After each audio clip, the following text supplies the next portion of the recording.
léopard va retrouver sa dignité. J'ai vu ça dans la vision. J'ai dit ça à mon église. J'ai dit, regarde ce que Dieu m'a montré pendant que j'ai prié.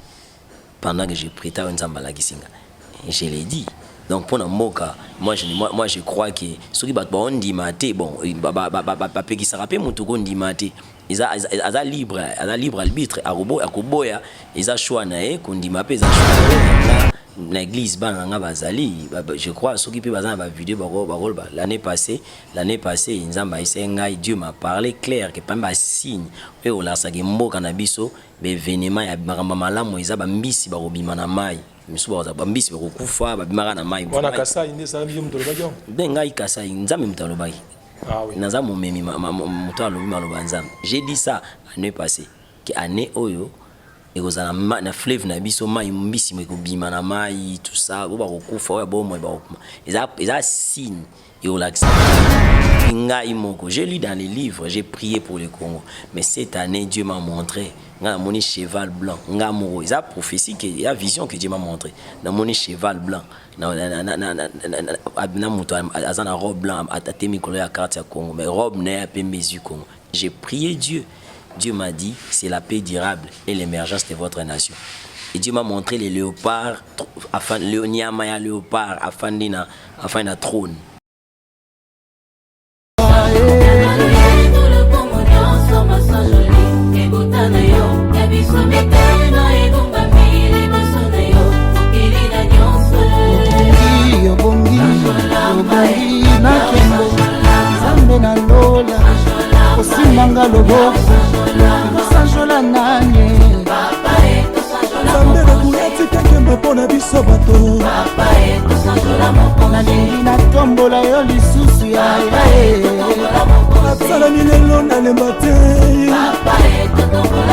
Bonsoir, tout dépend de l'ère à laquelle vous nous suivez parce que nous savons que vous nous suivez de partout. Vous êtes là dans le continent Amérique, dans le continent Europe, dans l'Afrique ainsi qu'en Asie parce que tout le monde a une suggestion, un commentaire, un commentaire, une émission.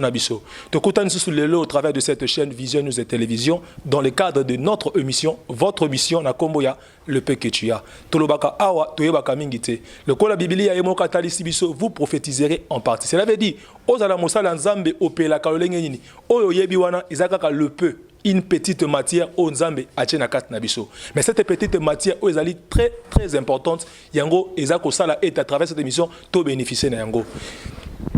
Namoko alelo to kobeta moi lisolo moke longona mosali ya nzambe moko ya monene ya mboka na biso Congo. Ako se présenter yemoko to kosola na cadre toujours masolo na biso le to za na thème moko ezali très très sensible. L'affaire offrande. Ezali affaire oyo ezako sa la rage na kati ya l'église na biso. Ezako pe sa motivation, pe ezako pe sa démotivation. Donc on mekampe ko beta liso na atalisa biso l'offrande c'est quoi? L'importance de l'offrande, rôle nango na kati ya via muntu na kati ecclesia ezali nini. Pe comment il faut donner, quand est-ce qu'il faut donner? Parce que tout le monde a par-ci par-là, balobaka likambo offrande banzimi mingi bakoma kala moi malembe bazaka pena trop sensible te ya komekape ko limbola biso. Avant juste to yamba etika na pesa réalisateur na ngai Wazali réalisateur na lingaka mingi parmi tant d'autres réalisateurs na kombo ya Gauthier Nzola Tima ainsi que Béni Dinganga mbote na pe Trésor King Bouké le sika Ozali pe na pesi patron en chaîne Ovision Télévision en Nzela ya France Edgar Mokondi tika ete kolo apambola yo. Je m'en vais directement ko yamba invité na biso enfin que Tomeka Kosola nae nakati ya Mozindo.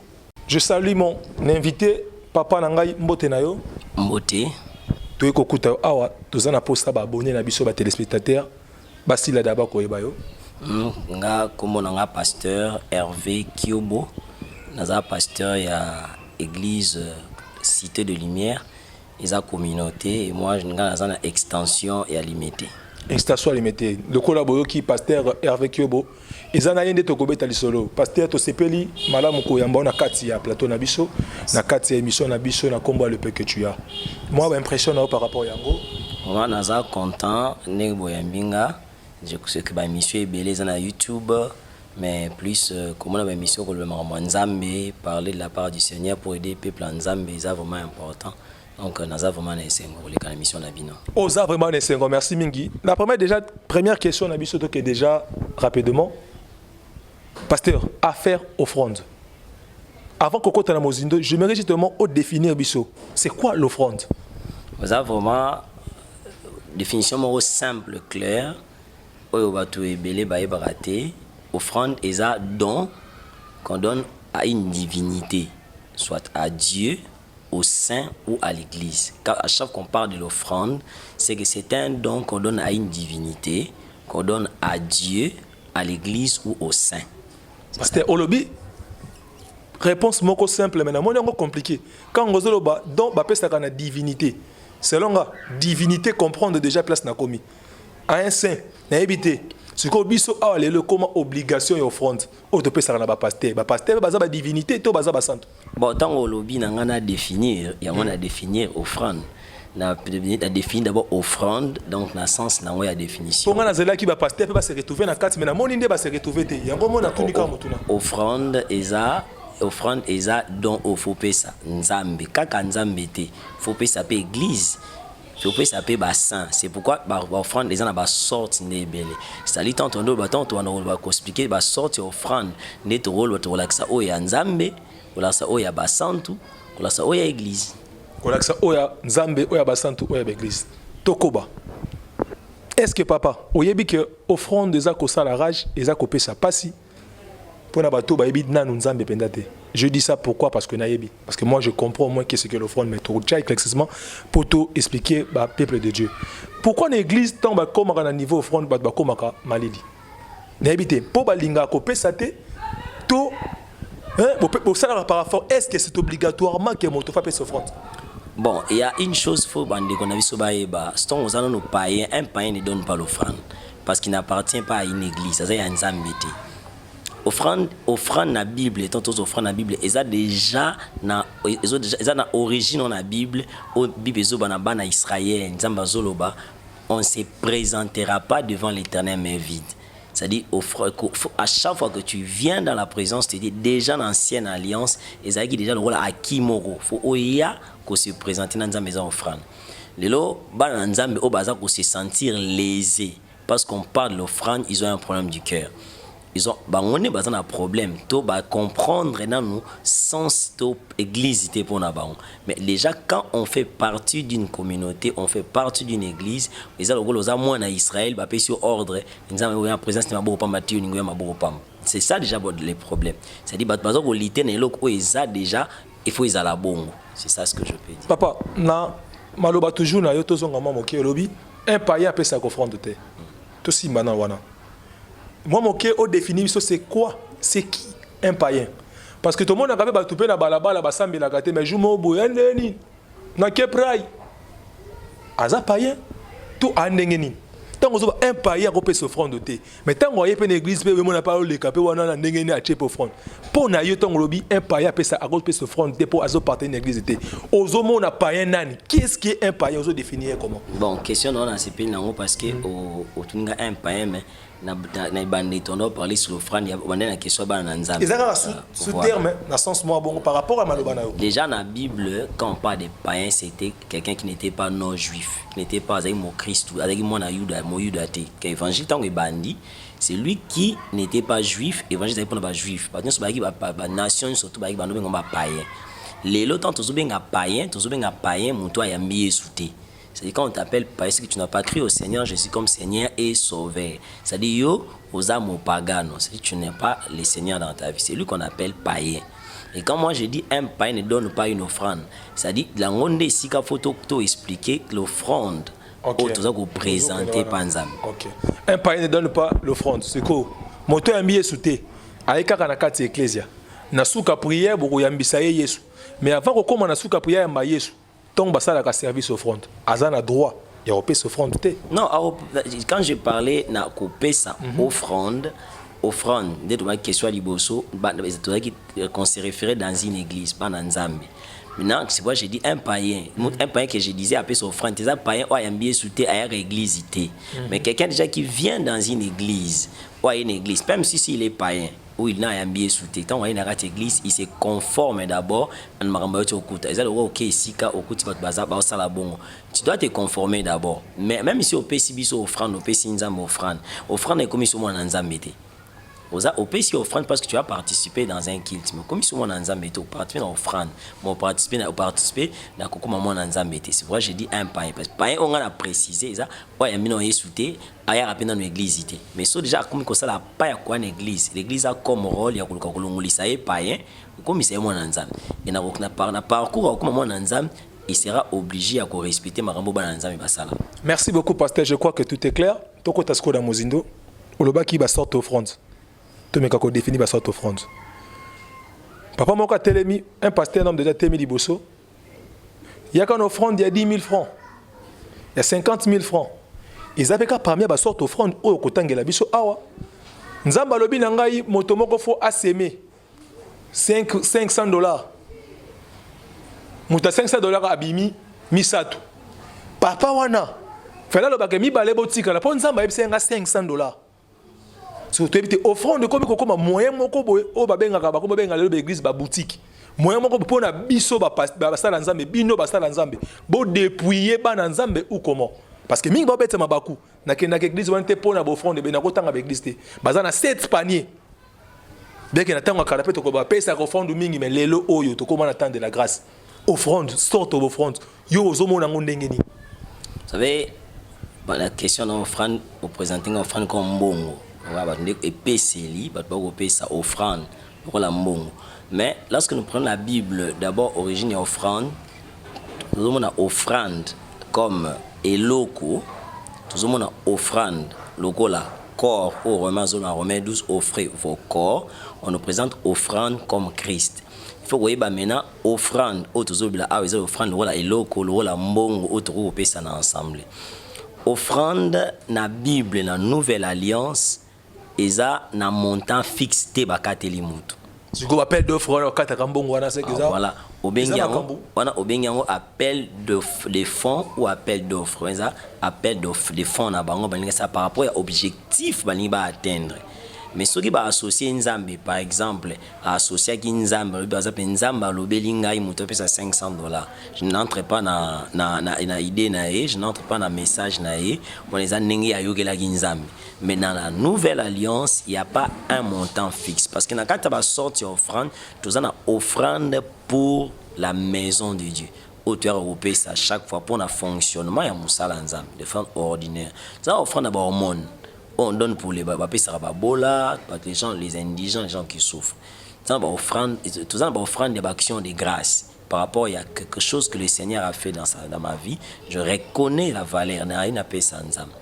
Mais quand l'offrande devient un montant précis dans une église, pour na kosala objectif. Et c'est une église où, par exemple, tu as besoin de 1 000 $ pour na recevoir brique. Basali appel de fonds na offrande na bazwa il faut ce que l'équipe 1500 $, que bozo ça 500 pas mona Moïse nzamba yebise tonga nini tabernacle ya kude bo bengi bana Israël chetono bayana ba or tant amoni ke koki abina bango stop esuki ba bisusu bazonga kine yango mais biso c'est comme si obi offrande za kaka lokola mbongo te c'est bien dit mais biso ba pasteur bino ba pasteur bokomi kotala kaka mbongo so ba yango tika ya nango boye nango eza koleka ebele est-ce que esika wana to ko bongisa te to. Bon, moi je crois que dans l'église, il y a des choses à arranger, il y a des choses qu'on doit enseigner, il y a des choses qu'on doit expliquer les gens. Dans la matière, par exemple, il y a mbongo, il faut qu'on enseigne, il faut qu'il y ait des précisions. Par exemple, tant que tu as un mbongo dans l'église, soit offrande de mon église, il faut que ça apprécie. Tu as un mbongo à nini. Soit appel des fonds, parce qu'il y a des gens qui font des appels pour naïe. Et ça, c'est intimider le peuple de Dieu. Ça quoi intimider il y a un problème il y a résoudre des problèmes na il y a celle on appel de fonds pour que na sima rezoa mbongo na résoudre problème ça c'est contre la parole de Dieu ça ce n'est pas l'offrande au Bible sengi yo zamba sengi bongo te si tu as un problème au monique na on faut résoudre nous avons des frères à l'église nous avons des sœurs nous avons des familles appelle quelqu'un aux pasteurs aux solanais aux partenaires le boko pour résoudre le problème. Mais ce qui concerne l'œuvre de Dieu, Moussala et Anzam, et c'est qu'il respecter les normes pour ne pas léser. Même si au tangi. C'est que vous reconnaissez que le pasteur est la façon de léser le de Dieu. Oui, mais léser. Mais léser et sengeli. L'offrande dans ce mauvais, mais et sengeli n'est commis et comme mauvaise. C'est-à-dire la manière où tu as comme senga commis des mabé, mais offrande des amabé. 5 paniers. Parce offrande ya célage ya nini ya protection, offrande ya nini papa. Où va l'église? Le nombre de paniers, le pasteur, le nombre de paniers intéressés par rapport à l'église, par rapport à la doctrine, par rapport à la révélation, va expliquer un peu plein de c'est que après vous savez 5 paniers, il y a un moment côté li bango papa. Te côté là, on a évité, on a monité na côté ni. Moi je n'ai plus tout 5 paniers, tout un nombre de paniers na biso.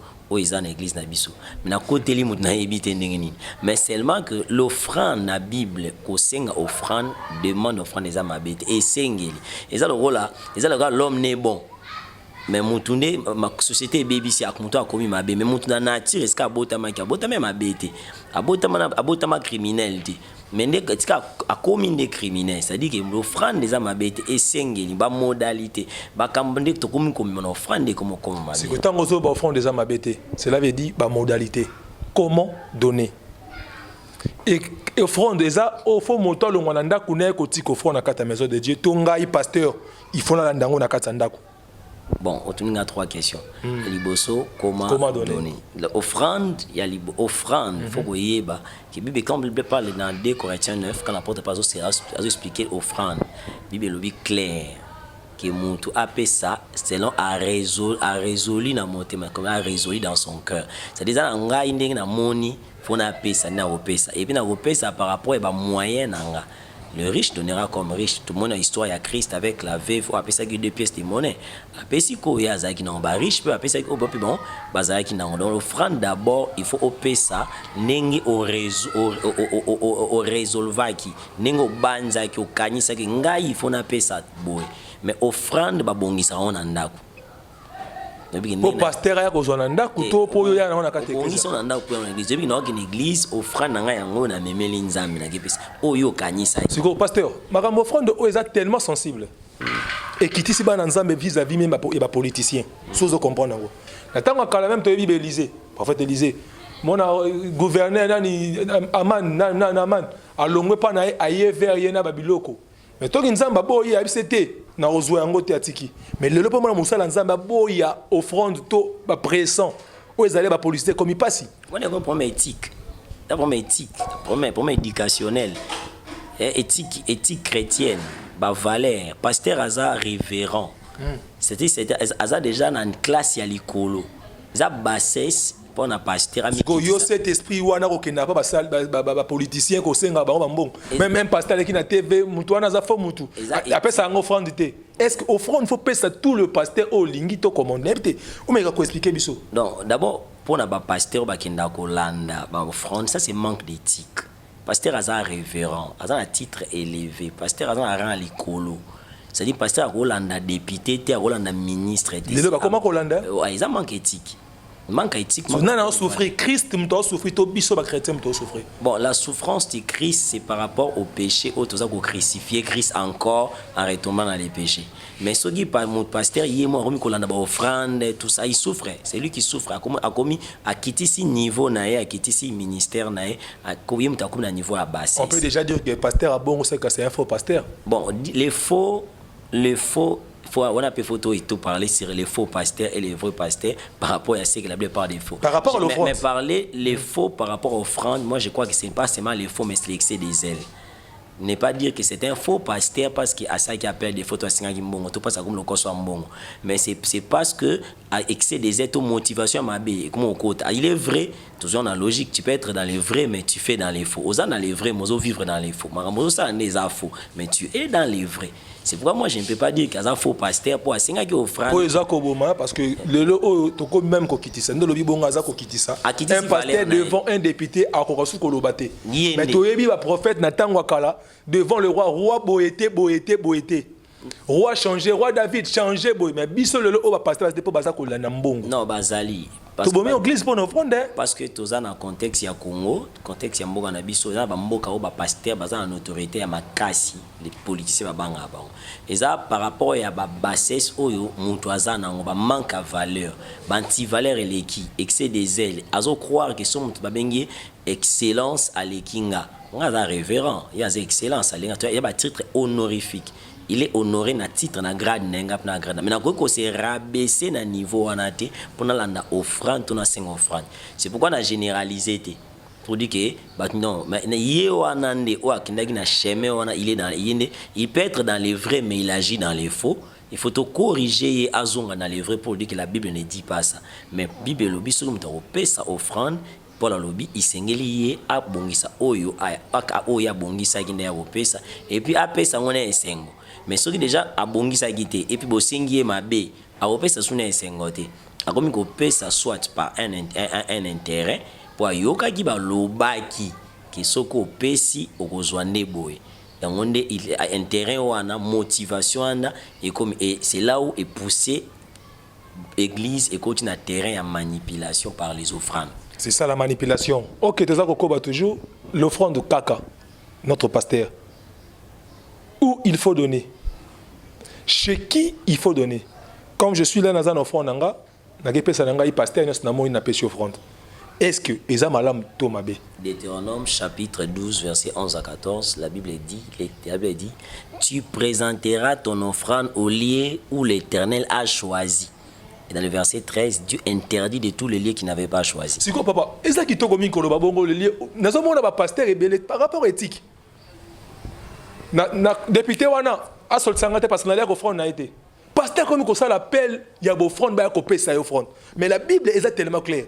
Zomande que biso ba christianisme to comme le koso mbongo ko bungisa oh tozali pays moko laïque mais ba chrétien tozali belé ma cause ba biloka moki christianisme toza son influence te pour mboka.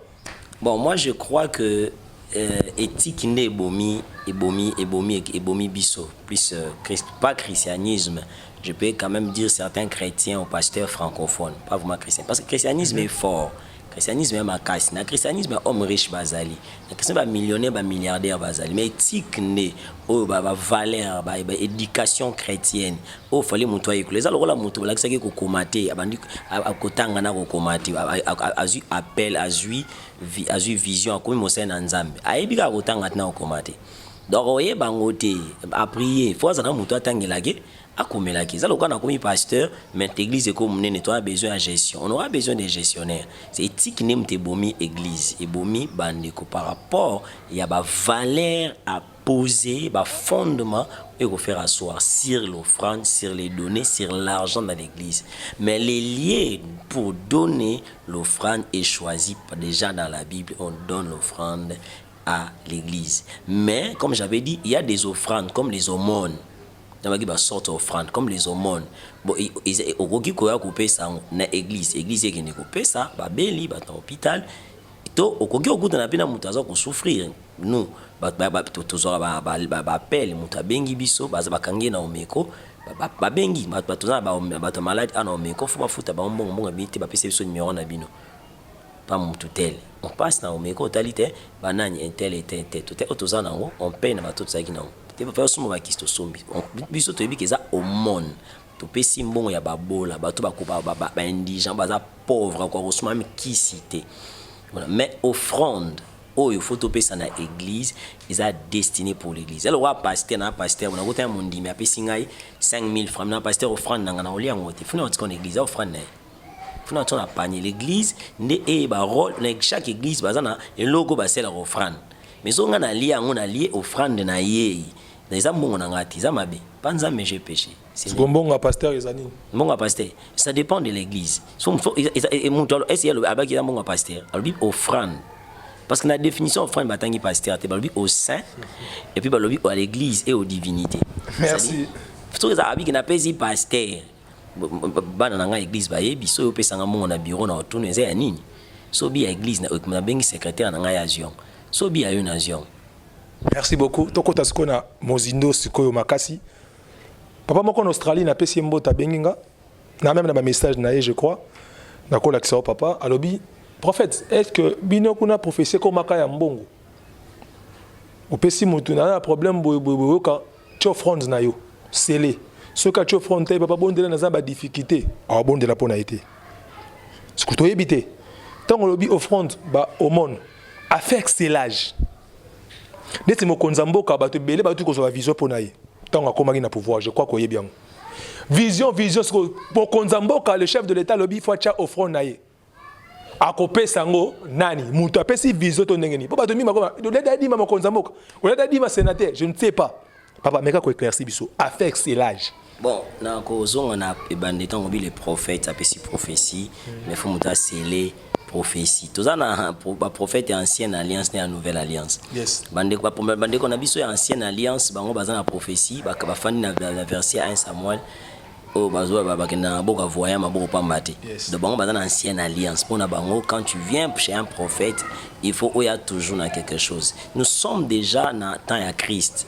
Christ envoyé et en lui, en Jésus, il y avait la prophétie, en Jésus, il y avait les doctorats.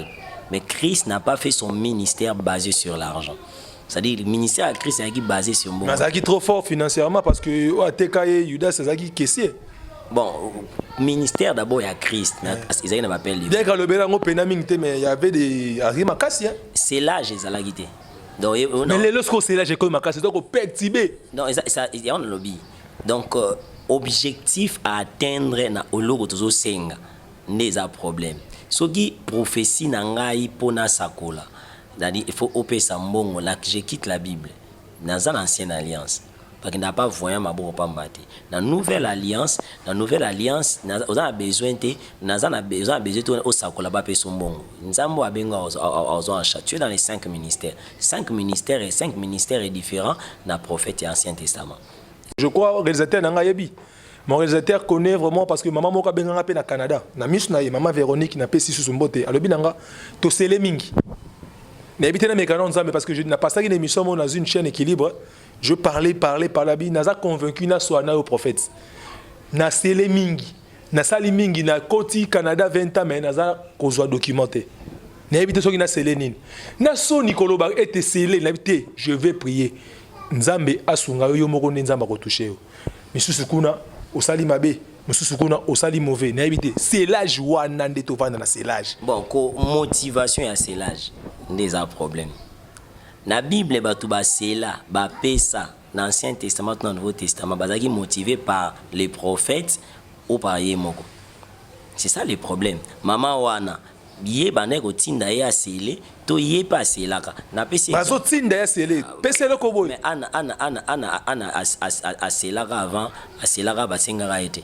Mais yeah, pesele ko boy. Ça la boy. Que maman na Yemo elle se laisse manipuler to elle se laisse pour cela j'ai ma bête. Ko sele za mabete.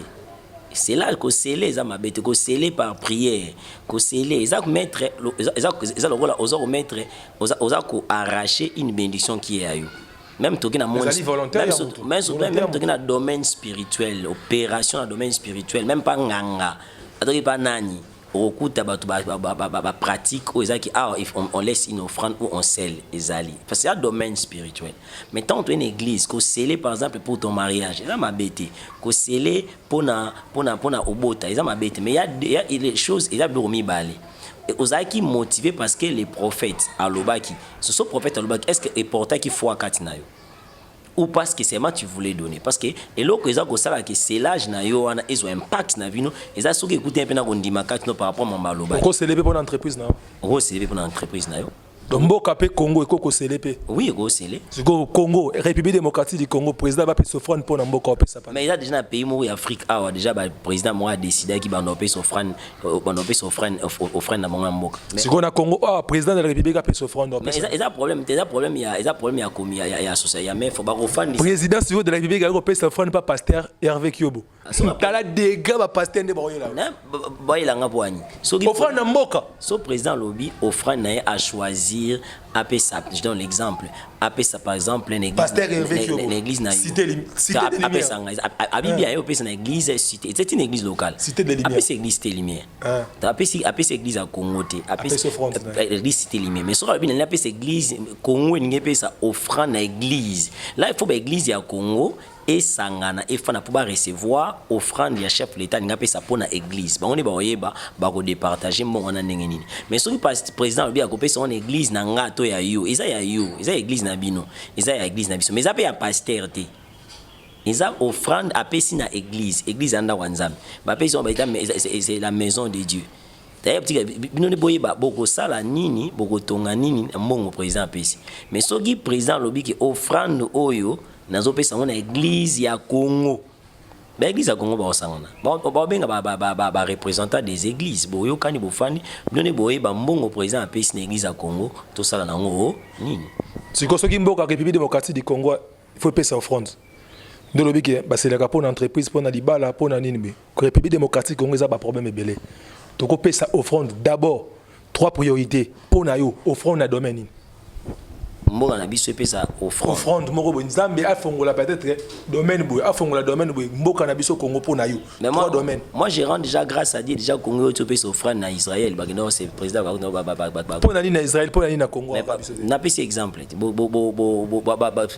tali ba paramètres par rapport à ce qui s'est passé dans l'année antérieure c'est qu'on a dit il fallait réparer restaurer ba Mobutu nde boyo ko senga pardon au senga offrande je cite pas les noms moi c'est moi qui cite les noms parce que Mobutu aloba qui je rond na rond point lien wana entre biso na Israël siko monsieur le président Fachi Aeko zongi c'est un stade de martyr tant que Kenek c'est qu'il a comprendre qu'il y avait des habits Aeko pesa offrande pour na wana Aeko sceller par rapport à wana donc ce qui a pesa qui offrande ninga kinde kuna sceller a pesa qui offrande moi je crois que le président a bien fait pour na raison que Sambo en alliance parce que Bible est clair bah nous surtout la bonne relation avec Israël bah ça la béni bah ça la bien mais ce qui mboka na biso lelo ninga pesa offrande a pesa neti ngana proposer mboka na biso ba pesa nzambe offrande à béni makile tangi trop na mboka ah il y a des bosso ya béni a pesa offrande à béni a pesa ngana nzambe ba pesa offrande ba pesa mboka na so Congo faut pesa offrande faut pas pesa offrande faut Congo pesa offrande par rapport à ce qui Congo to pona au pasteur tu suggères aussi que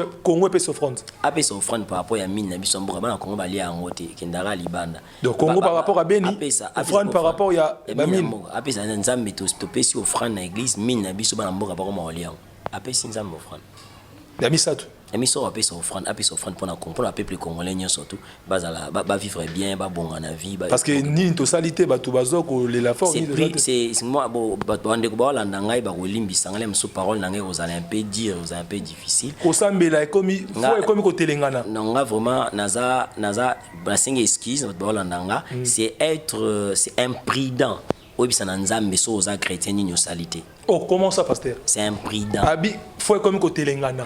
Biso faut telengana ate. Parce que faut na biso to. Faut na biso fani pas mutu te fani pas nzambe. Ache bo offrande, ache nyonso ba c'est là jamais ne pesa na papa mbela. Biso to chaque fois na offrande te. Dans son mot Christ a une église à chaque fois pour appeler ça qui a pengui. Abungi to chaka fois na biso eza pa o akufela biso yes et fois na biso pa akufela biso fois na so France il y a des problèmes ndeko na biso ebele parce que ba pesi mingi ba gêner mingi ba buki mingi ba koti na piège ndeko na biso ayembi nzembo po nini ba salité te biso to gêner to buka to continuer parce que kondima na biso za ko gêner te kondima na biso za ko buka te kondima na biso za ko pesa te kondima na biso efandi pa Yesu po a Yesu ndiye muto pa mola biso parce que to okogipe ko buka obuki au sens Yesu aye mobuka ena note oloni pe moto pa olona matembele Yesu ayi abuki matembele ona ni to salité dans cela to pesi na offrande d'habilité to pesi na offrande ya minité offrande pour na mboka te bato ba monaki ba moni ki pona bango ba seli déjà nyonso esili yango ba komolela ba biso ba Christ o toza na Bible to kotanga to continuer bon parce que titre on eza motuna ni to salité il pas tant que pasteur ko répondre bango peut-être bazaki une explication moko carré nanu bo selete nanu bo tue offrande te pona boyete par exemple Bible lobby na Jean chapitre 16 verset 24 jusqu'à présent vous n'avez jamais prié vous n'avez pas encore prié priez jusqu'à ce que votre foi soit parfaite.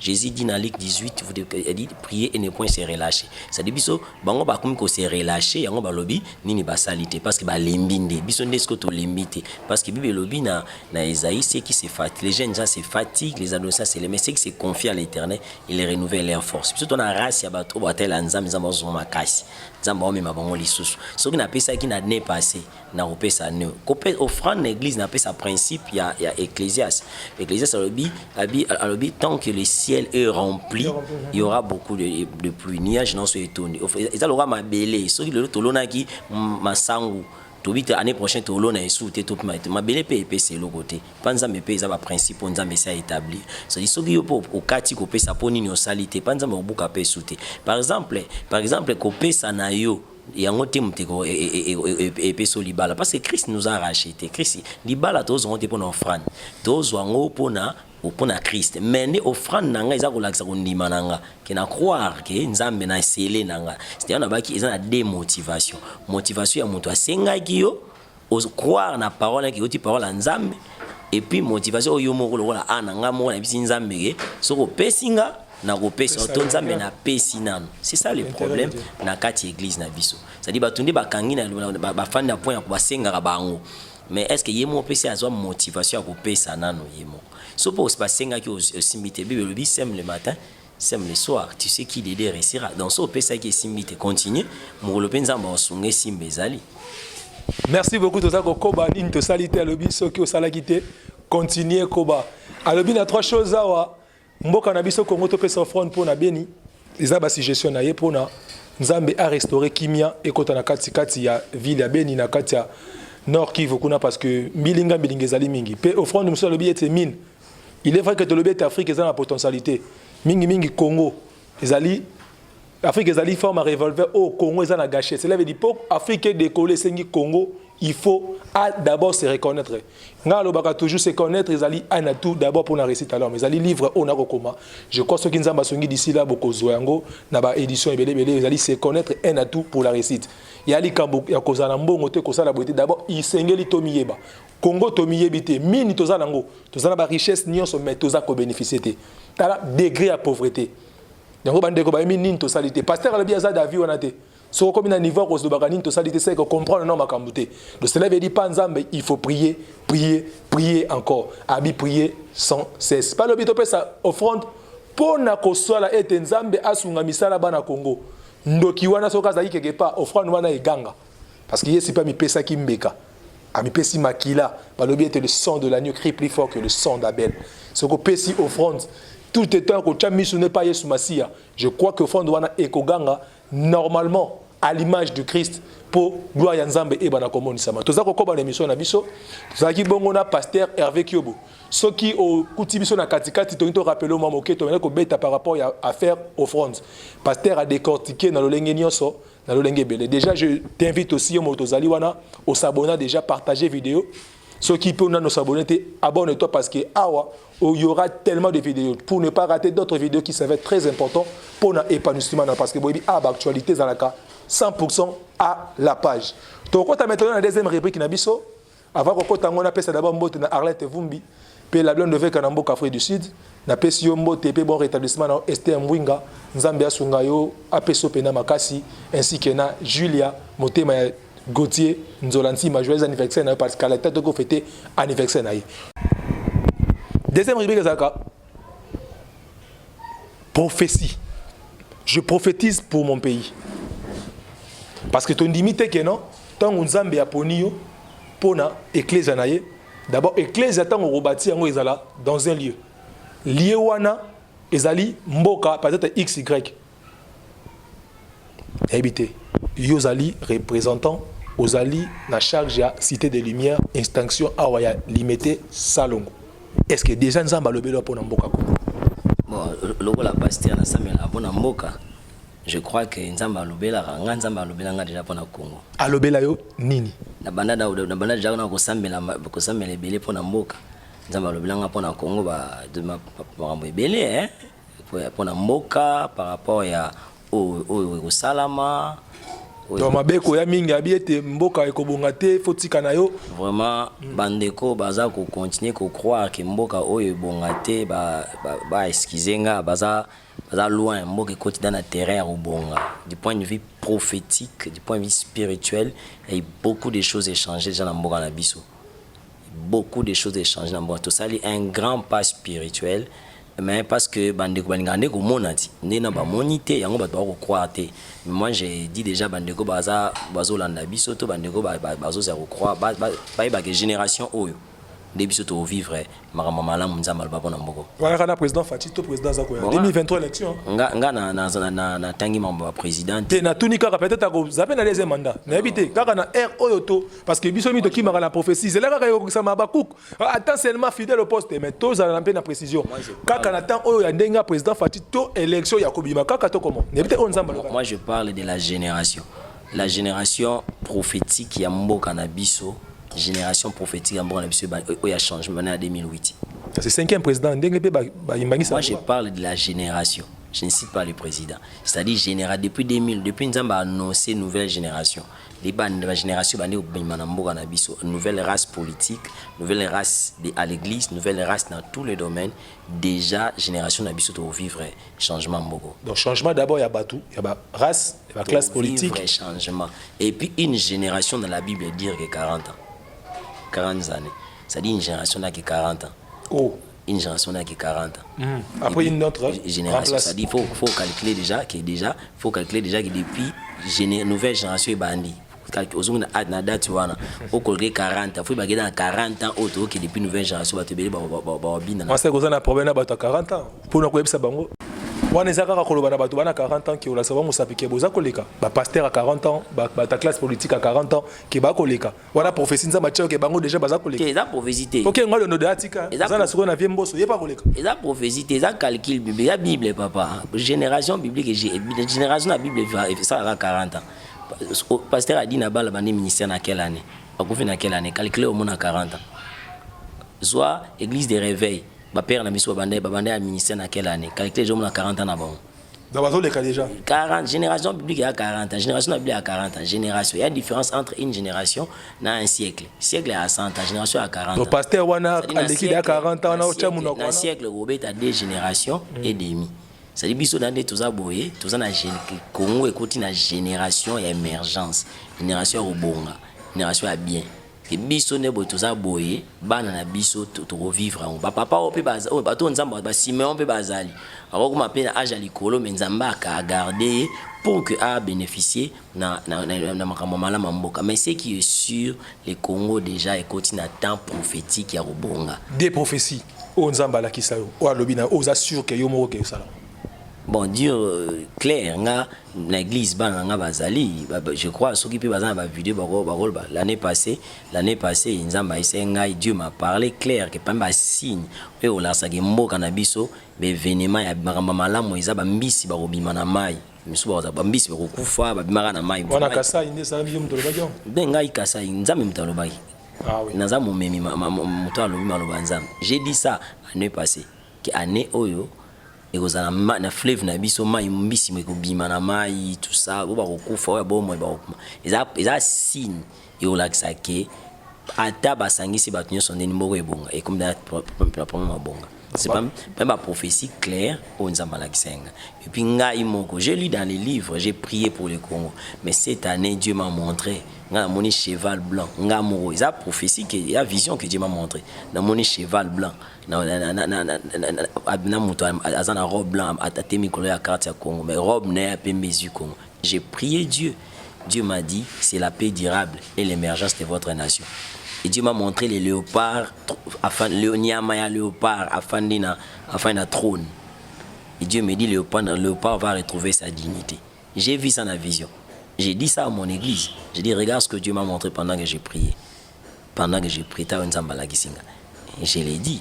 Donc pour Moka, moi je crois que ceux qui ont dit maté bon qui se rappelle mutuko ndi maté ils a libre arbitre à robot à koboya ils a choix na kundi mapé ils a choix na. Dans le cas mboka ezobonga c'est que bato bloc patriotique na batu ya union sacrée basangana kaka bazana unité parce que mboka ngo ezobonga parce que nzambe dalo. Non, je ne parle pas de la politique est tout ça de la politique tout ça par rapport à mboka parce que bana mboka il y a des gens au nimaka ba animateur ba nimaka mboka. Non, na kati ya émergence na kati ya mboka ndenge bonga il y a des gens de bonne foi et de mauvaise foi. Donc union sacrée bonne foi, non Patrick mauvaise foi. Moi je ne cite pas les noms.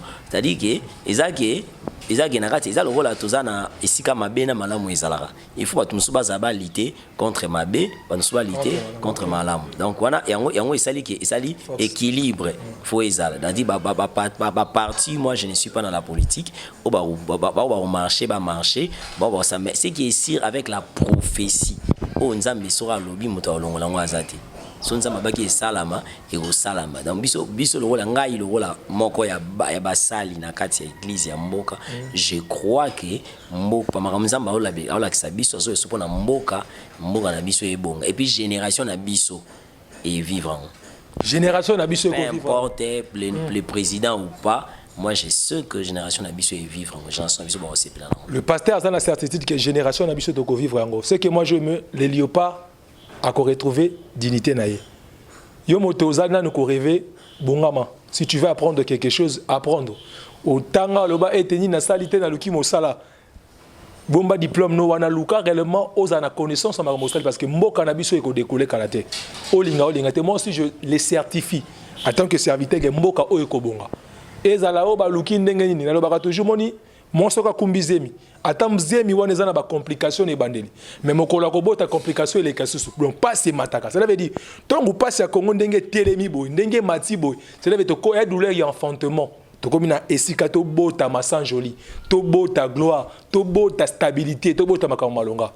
Si quand ça m'a pas molabino vous allez connecter, restez toujours branchés. Pasteur, juste 30 secondes. Prophétise pour le pays. Limisa maloba pour la mboka.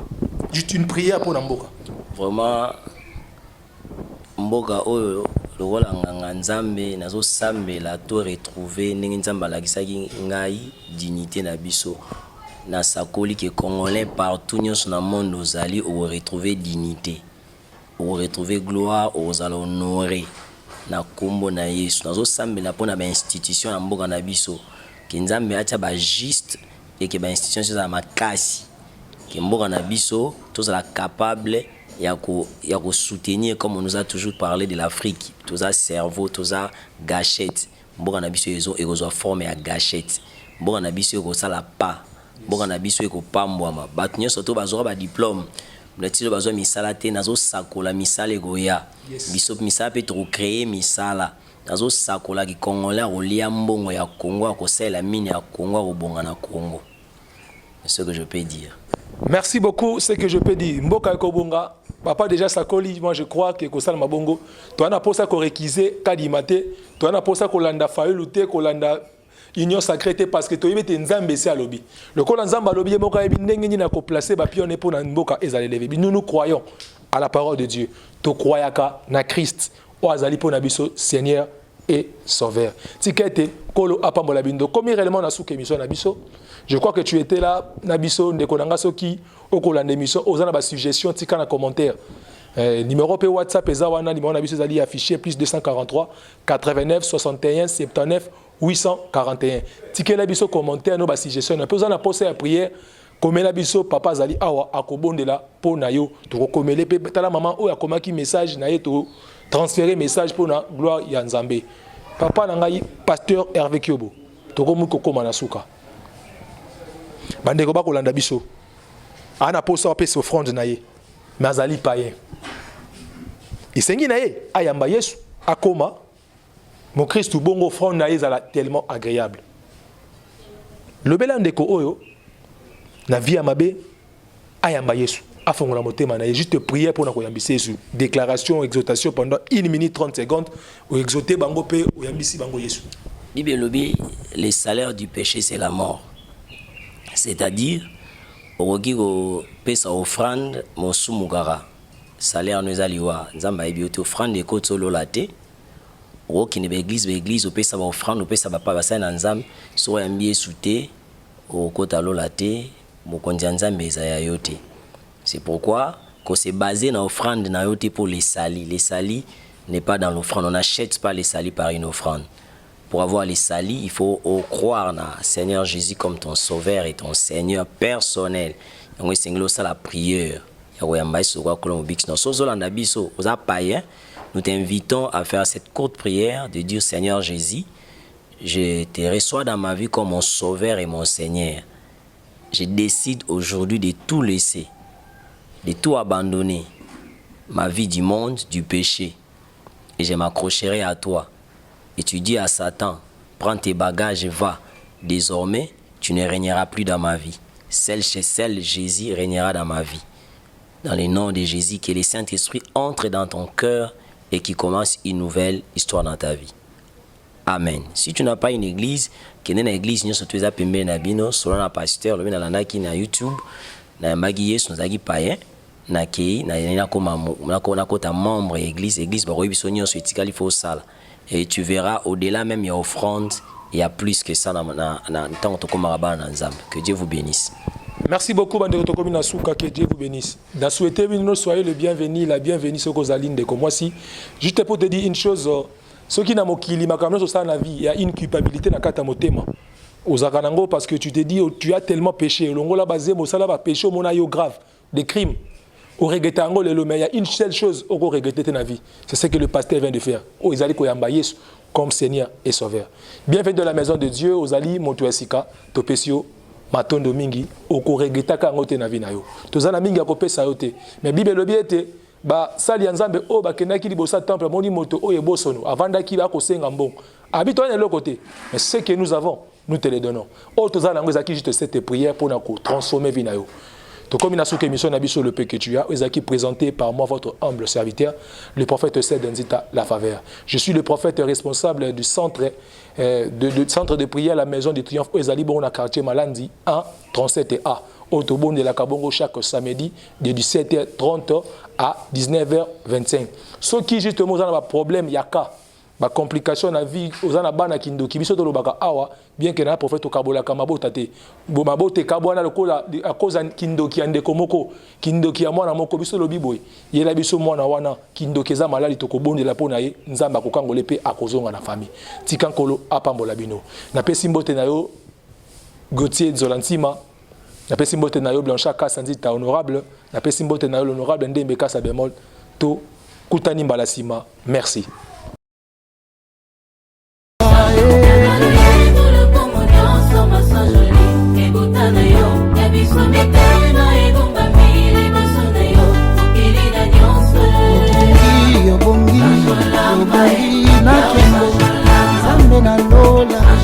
Osimanga lobo sanjola nanye Zambe na kulati kakemba pona biso bato nalingi na tombola yo lisusu ya asala minelo na lemba te